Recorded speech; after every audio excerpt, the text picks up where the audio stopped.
ito na yung unang CPU natin guys, na iti-testing natin.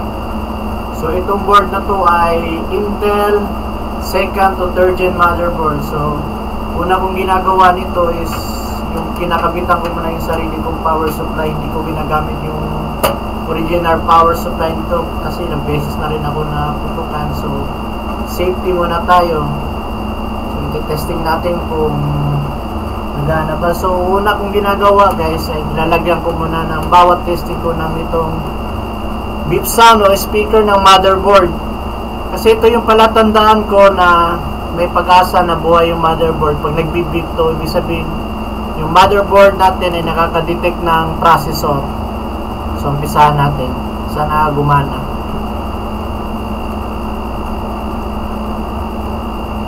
Buuan natin. So power tayo guys.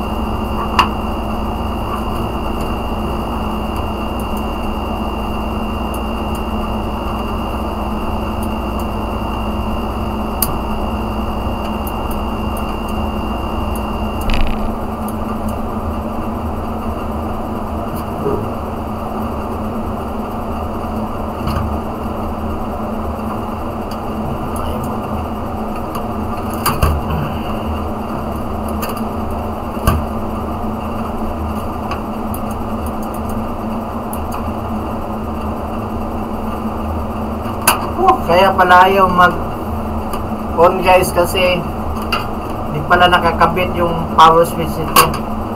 So gamitan natin ng manual. Subukan natin i-on.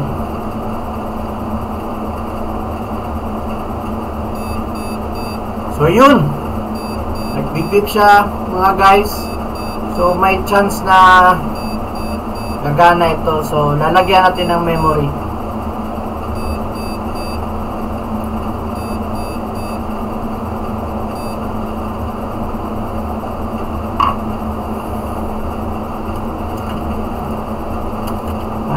Ng memory.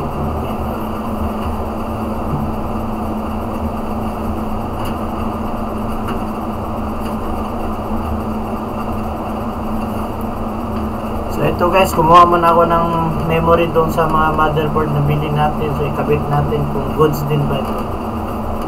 So malalaman natin. So sa ngayon guys, wala akong VGA. So gagamitan muna natin ng HDMI. Yung lalagyan ko muna ng video card kasi wala akong monitor na may VGA. So sa susunod lalagay ako ng monitor na may VGA. So ikabit muna natin to.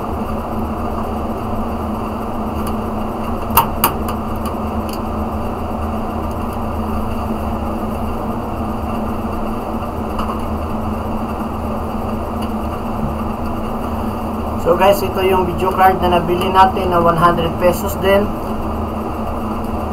Testingin natin kung gagana ba. Tingin na lang sa likod sa monitor guys kung magkakaroon siya ng display.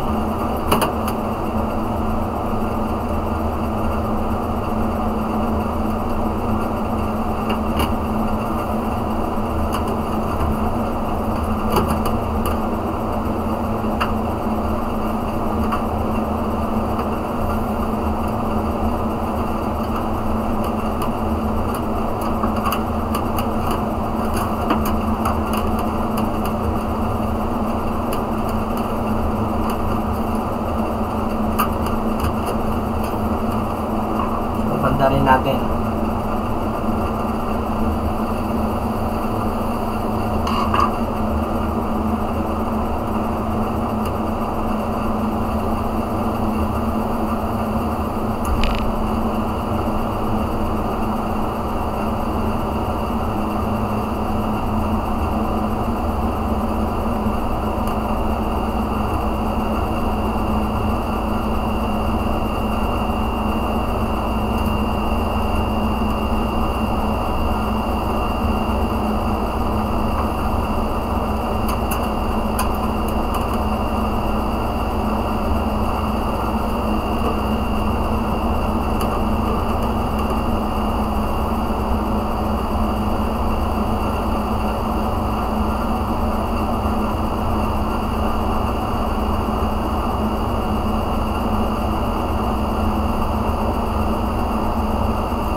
tanggalin ko muna yung video card guys, check ko muna yung keyboard kung minsan baka sira din yung video card natin.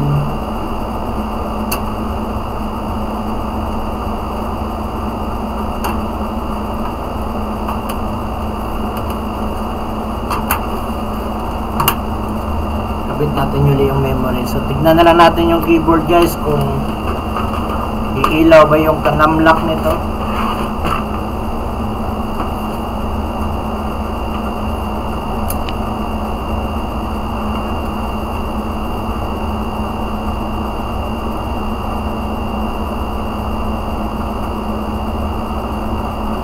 So yan guys, nag-display siya oh.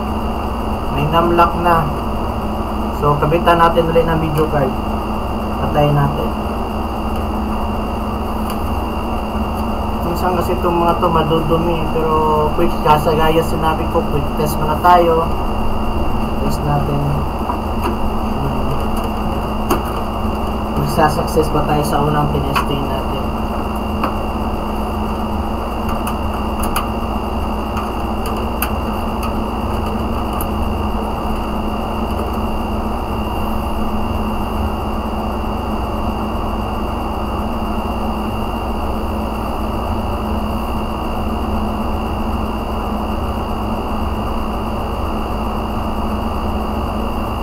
So yun guys, nagka-display. So mukhang sinuwerte tayo sa unang test natin. So proceed tayo sa susunod.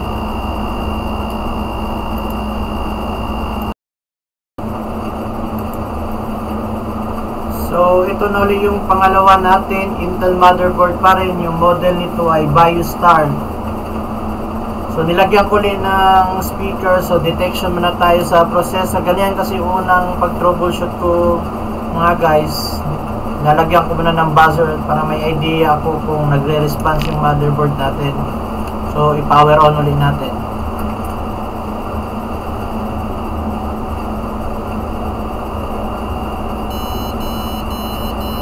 So ayan guys, nagre-response siya, ibig sabihin yung motherboard natin ay nakaka-detect ng processor. So una, pangalawang gagawin natin ay lalagyan natin ng memory.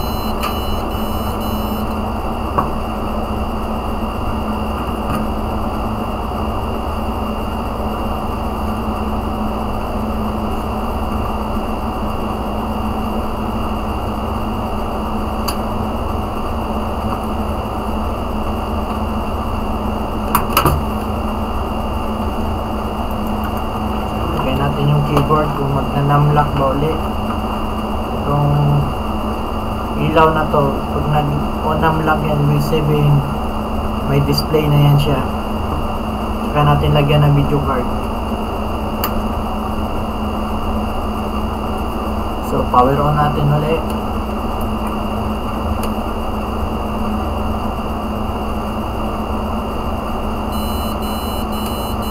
Nag-beep siya guys, so parang nadumi yata yung memory slot. Ito, lipat natin yung memory sa pangalawang din. Medyo madumi kasi yung motherboard guys, galing kasi sa hakot to. So yung iba matagal na natenga, so yung iba naamag na to. Kailangan talaga ng cleaning. Kagaya nito, hindi maka-detect na processor, so 99% good to guys. Cleaning na talaga yung gagawin natin ito. Abangan nyo yung mga video ko sa susunod kung paano ako maglinis ng motherboard. Meron kayong matutunan doon na baka hindi nyo pa nakita sa iba, para dagdag sa kaalaman nyo na rin. Kahit pa paano may share natin yung konting nalalaman natin. So buksan natin ulit kung nakaka-detect na ba ng memory.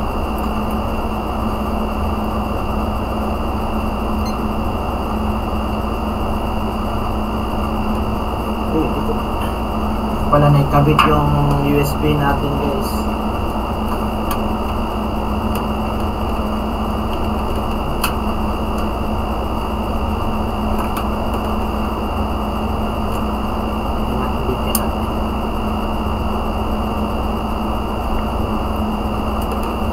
Buksan natin ulit.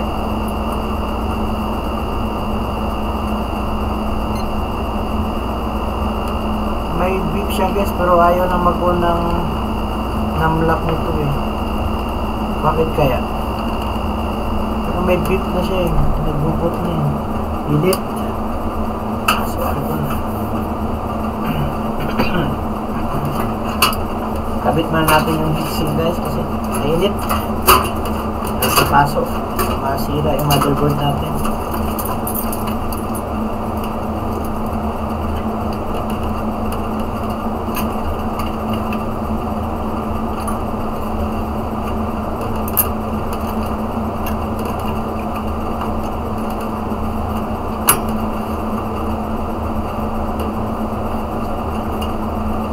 Insert natin ulit yung memory guys. Madumi na yung slot nito, pero pakiramdam ko nito eh good to. Madumi lang talaga yung DIMM slot nito, kailangan lang talagang linis to.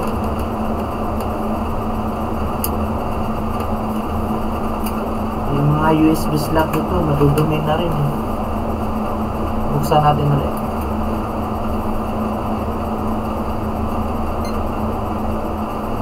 Naririnig nyo ba guys? Nagbo-boot naman siya. Kaya lang mag-numlock. Yun! So, lagyan natin ng video card.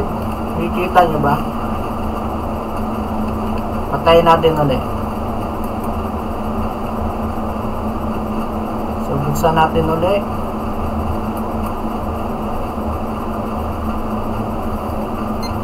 Yun! May display na siya. So, test natin. Lagyan ng video card. So, nakadalawa na tayo mga guys. Ano, tuloy-tuloy yung ano natin para masaya naman tayo.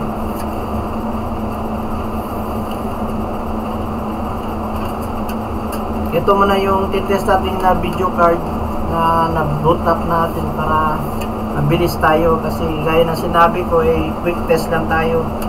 So, motherboard na yung nabili natin. Kabit natin sa TV guys, US HDMI.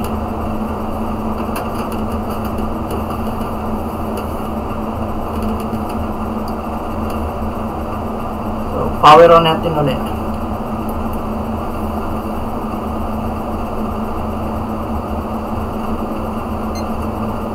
Yun, may display guys. Ayan sa likod niyo. Makikita nyo guys, ayan, may display na siya. So, nakadalawa na tayo sa araw na to. So, susunod natin yung pangatlo.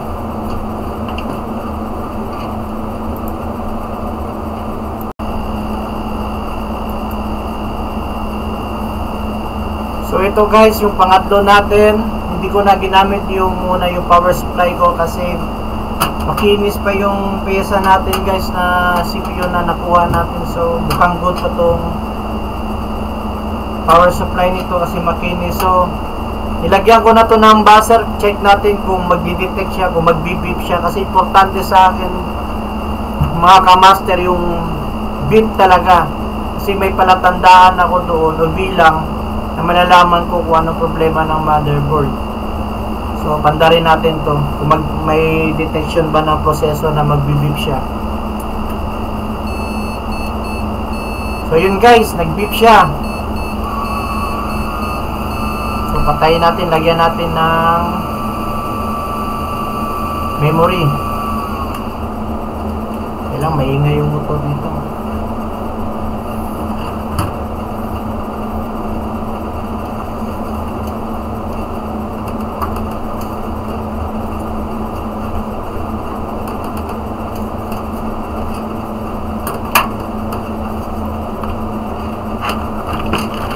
Check natin kung keyboard kung mag-iilaw to. Andarin natin ulit.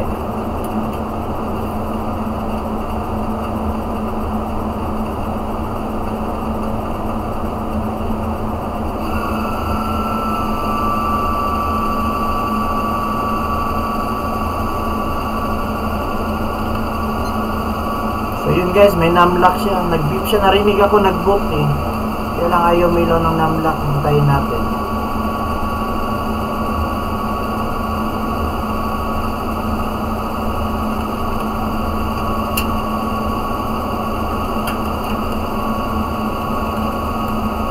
ulitin natin. Isang pindot.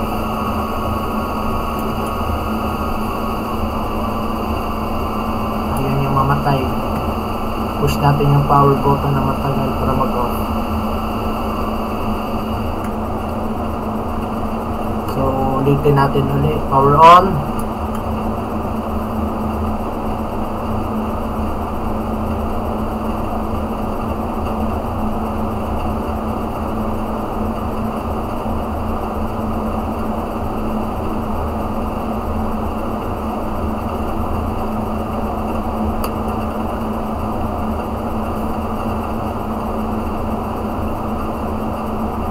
Hindi na siya nag-beat.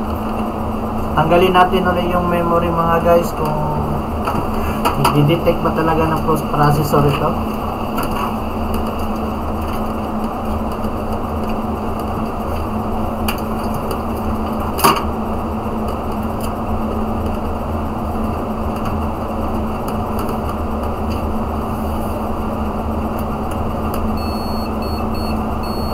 So nagbi-beep naman siya guys.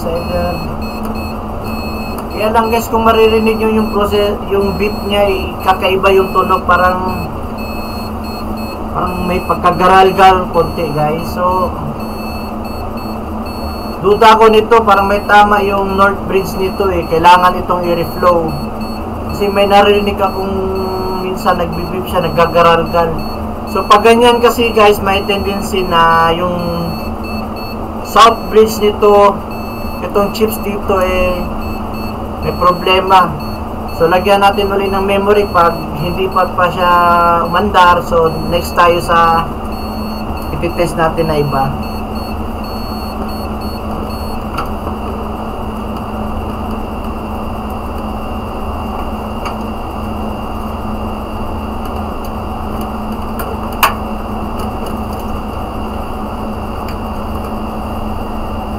So nilagyan ko ulit ng memory.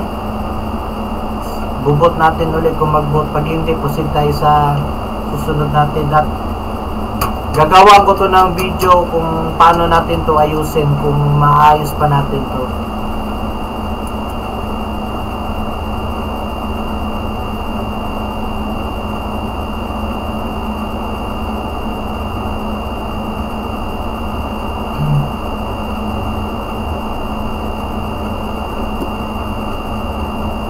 So yun guys, wala talaga gaya ng sabi ko, yung buzzer niya guys, yung tunog ng speaker may pagkagaral-gal yung hindi ko ba alam ano explain yung tawag. Kumbaga sa kanta yung tunog ng boses ng speaker sintonado. So gagawin ko to ng video, abangan nyo lang sa susunod para matuto kayo, baka makatulong din sa inyo, baka may mga ganito kayong na experience. So gagawa natin to ng video. So proceed tayo sa next video natin.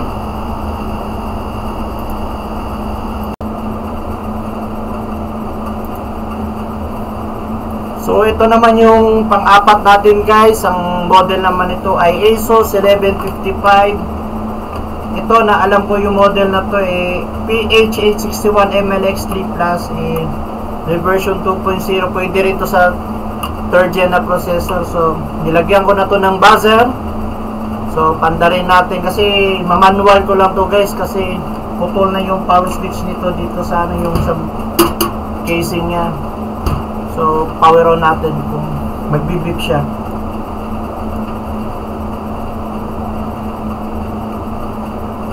So sira yata yung fan guys, pero nag-on na naman yung natin. So maririnig nyo guys, meron siyang beep sound. So mukhang siswertehin tayo ulit sa araw na to. Baka makatatlo tayo. Patayin muna natin. Lagyan natin ng memory. Tsaka ikabit na rin natin yung keyboard. So yun yung palatandaan natin na bubukas na Minsan guys, napakahirap din mag-ayos na nito guys kasi minsan ito kailangan ng linis. Sobrang amag na to matagal na stock sa mga company, tapos tapos nagpunta pa sa stock room, puro alikabok. Kadalasan madumi yung mga dim slot, yung mga lalagyan ng video card, madudumi. So ito guys, boot natin uli.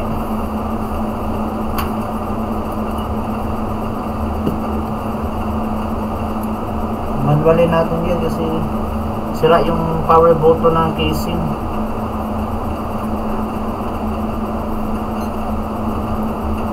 So marinig nyo guys, ayun, umilaw. Ibig sabihin guys, nadali na naman natin to.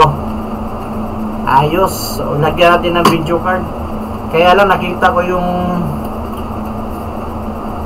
yung PCIe nito mga guys, puro amag Kailangan tong linis, pero subukan natin lagyan ng video card. So, malabo lang kasi di lang nakikita guys, pero nakikita ko yung pin madudumi. So pag hindi ito gumana ng video card, gawa natin ng video kung paano maglinis ng PCIe slot ng motherboard. Gaya na sinabi ko, yung baka hindi nyo pa natutunan sa ibang video, sa akin matutunan nyo. Kakaiba yun guys. May sikreto akong nilalagay para luminis yung PCIe o kaya memory, DIMM ng memory slot. Abangan nyo yan sa susunod ko na video. So, lagyan natin ng video card.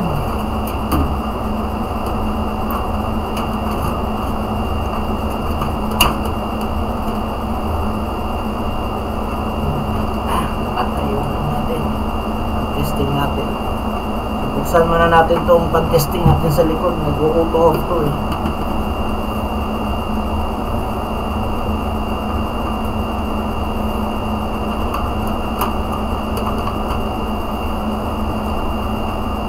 So guys, power on natin.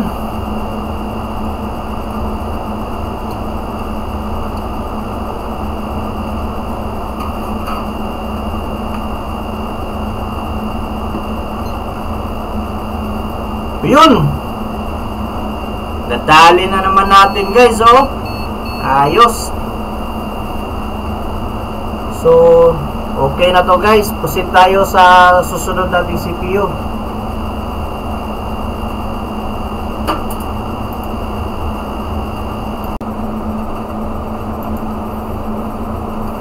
So ito na yung panglima natin guys. Isa na lang kulang kasi 6 na CPU yun lahat. 1, 2, 3, 4, 5, 6. So ilan na yung nadali natin. So sana yung madali pa rin natin to. Ito naman ang MOBO, ang CPU. Wala talaga siya supply nung nakuha natin. Ang model ng motherboard na to guys ay Asus 861MC. So pwede ito sa 2nd gen tsaka 3rd gen na processor. Updated na BIOS nito para for 3rd gen na processor. So gaya na nilagay ko yung natin, speaker. So makikinig muna tayo sa music ng motherboard kung hindi ba siya sintonado. So on natin. Ka-on na siya. Pakaingay ng fan.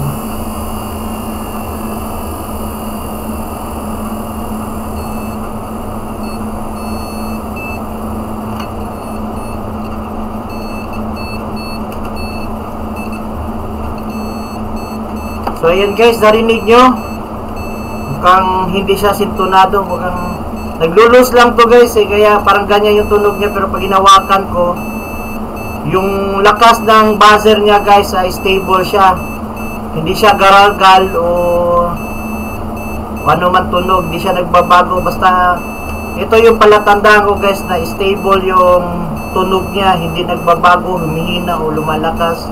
Kasi gano lang kanina guys medyo maluwag siya kaya medyo napuputol, pero hinawakan ko maganda siyang kumanta. So music to my ears to. So lagyan natin ng memory.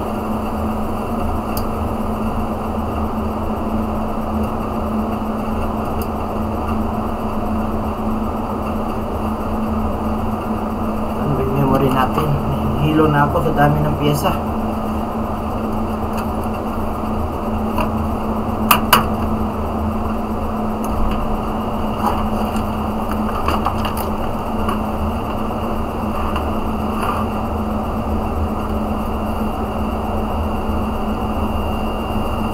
On na natin mga guys. Namlock. Ayun! Nadali uli. Ayos. So, lalagyan ulit natin ng video card guys kung maayos, kung may display nga naman. So, mukhang nakadali na naman ako ngayong araw na ito. Nakailan-ilan na rin tayo. Salamat sa Diyos. Lagyan din natin ng video card. Yung video card guys, 100 pesos lang to. Yung mga GTX doon, binibili ko lang 200. Yung mga high-end na video card, 250, 300. So, abangan nyo sa susunod ko na mga video sa paghakot natin. So, tapusin ko na itong video. Yung mga nahakot natin, yung hindi gumana, isi-separate natin ng mga videos. Yung ibang nahakot pa natin, gaya ng mga motherboard, ay isi-separate ko na videos. Kasi yung ano natin ngayon, guys, topic natin, yung mga nakuha ko lang muna ng mga CPU. So, abangan nyo yung ibang video natin sa mga individual na hindi umaandar. So, panoorin nyo paano ayusin o i-repair kasi baka may matutunan kayo. Gaya ng sinabi ko guys. Minsan yung mga computer nyo, actually hindi naman yan sira eh. Ito, galing to sa office. Akala ng mga iba technician nito eh sira. Pero actually guys, hindi yan sira. So, abangan nyo sa susunod ko na video kung bakit, ano dahilan yung umaandar naman. Tapos hindi nagdi-display. Tapos nagdi-display, tapos hindi naman sa sunod na araw, mamaya-maya, hindi na naman naandar. So yun guys, panoorin nyo. So lagyan natin ng video card guys, pang-anim na to. Para matapos din tayo.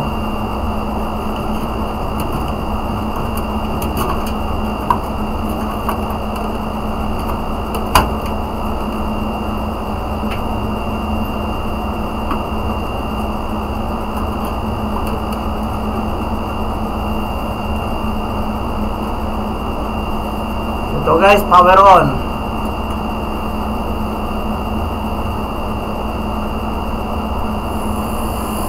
Ayun! Lumabas guys. Pag sinuswerte nga naman talaga guys. So, salamat at hindi tayo pinahirapan sa araw na to guys.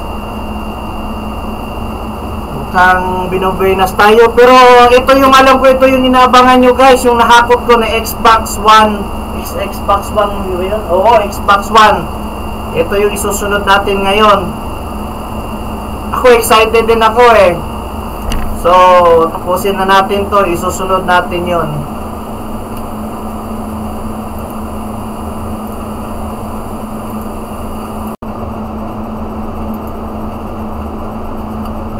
So, ito na yung Xbox One guys. Gulat din ako kanina bakit meron ito eh, kung nampisa nyo yung video natin. So kompleto siya, mayroon siyang kasamang ano ba ito tawag? Yeah. So tinignan ko naman guys, may power naman siya. So testing natin, kabit natin sa likod kung maandar ba to o hindi. So power detection muna tayo guys, kabit natin sa likod.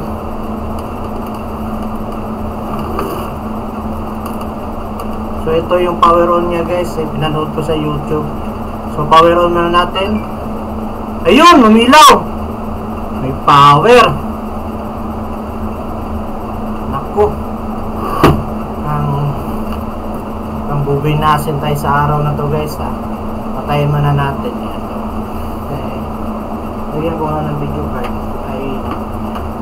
Lagyan ko muna ng HDMI may display kasi di ko pa nailagay yung HDMI eh. Kabit natin yung HDMI, pakitingin sa likod guys.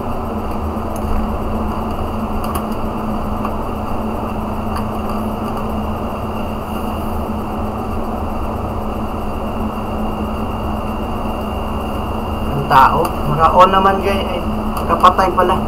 On natin, ayun. Kakabit na yung HDMI, tingin sa likod.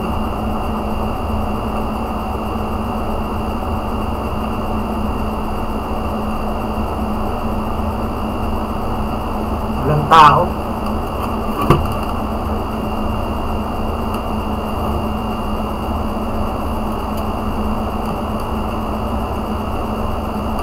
napansin ko guys, kung makita nyo, dalawa yung HDMI slot niya.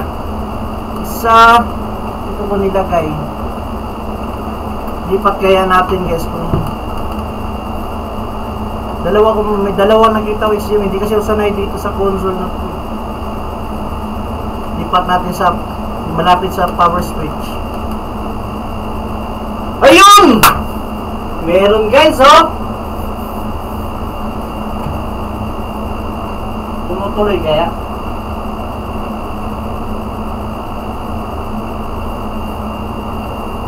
Nagka-display na. Ano nangyari doon? Sana tumuloy guys. Kasi hindi ako marunong mag-ayos ng mga ganito eh. Mga program. Ayun guys. May-ari si Mark. Yung may-ari nito si Mark daw. So, ayun. Talaga naman. Salamat sa Diyos at binayayaan tayo ng maganda sa araw na to guys ha. Bira lang ako nakakakuha ng ganito guys eh. Nagulat din ako eh. Ito, mandat. So, patayin natin ulit. At buksan natin ulit kung may problema ba to. Bakit napunta to doon. Di ko rin alam may idea guys. Bakit to napunta doon. So, kung ano man dahilan nila, bahala na sila, nakuha natin. So, actually guys, yung usapan namin to is, titistingin ko muna kasi nga, hindi naman ako bumibili ng ganito. So, wala ko idea sa bilihan namin ng ganito. Basta yung, may mga binili-bili kasi ako guys, yung mga ibang piyesa na hindi ko masyadong kilala eh. Pinihiram ko muna. Kagaya nito guys, babayaran ko ito ng 700 pesos kasi yun lang naman ang kuha ko eh. So ito guys, nakadali ako. Tsaka huwag niyong kalimutan sa susunod natin na video guys, yung mga ibang piyesa natin na hindi umandar, tsaka yung ibang motherboard na nabili natin, ititest natin kung nadali, kung madadali ba natin. Napagod na ako, medyo mahaba-haba yung testing ko guys, pero ganun pa man guys, maraming salamat sa muli at huwag kalimutan mag-like and subscribe sa akin channel para sa mga video na darating sa atin. So medyo nahirapan ako magsalita kasi hindi kasi sanay mag-vlog eh.